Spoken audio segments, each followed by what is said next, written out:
world has changed so much since 9/11. It may be hard to believe, but the third anniversary is upon us. Dr. Georgia Witkin, Fox's resident psychologist, takes to the streets to get people's reactions to living every day with the threat of terror.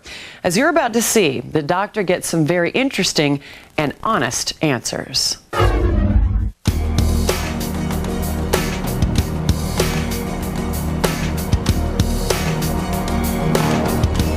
September 11th, 2001 was the beginning of life on high alert, especially if you live in a target area like New York City or Washington, D.C. So worrying, watching, and waiting has become part of daily life. A lot more police presence when we travel. There are a lot more security checks. I get really nervous. We're more, paying attention to our surroundings and what goes on around us. And even if you don't live in a primary target area, Stanford University says just seeing tape of the heightened security on TV is enough to produce the same response in you as seeing it live.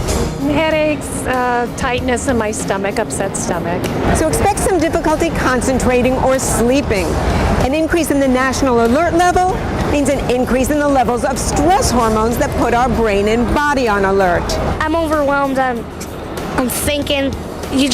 You're always thinking, can't fall asleep. It's just that gut feeling that it makes you sick down inside.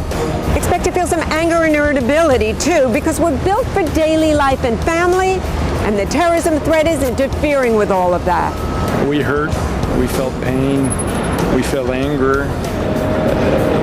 When you think of America, it's everywhere. It's just not in New York, but it was as if it was in our backyard. The effects are just long lasting. It just keeps going on, and it's going to keep going on for a long time. So what's the antidote to the anxiety?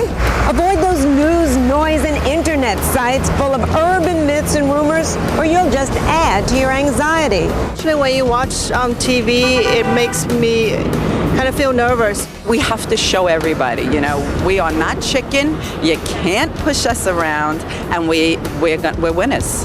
In a way, it gives you a feeling of security. I mean, it's kind of good that we've stepped up and we're doing something about it. We're not going to just sleep and put our heads in the sand.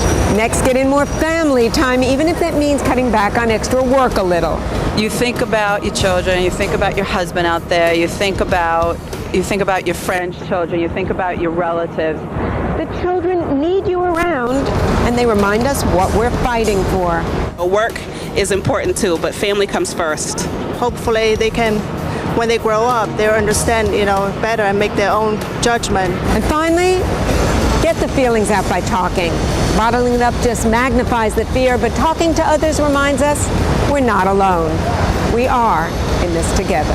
Coming up, Olympic stars turn big dreams into big dollars.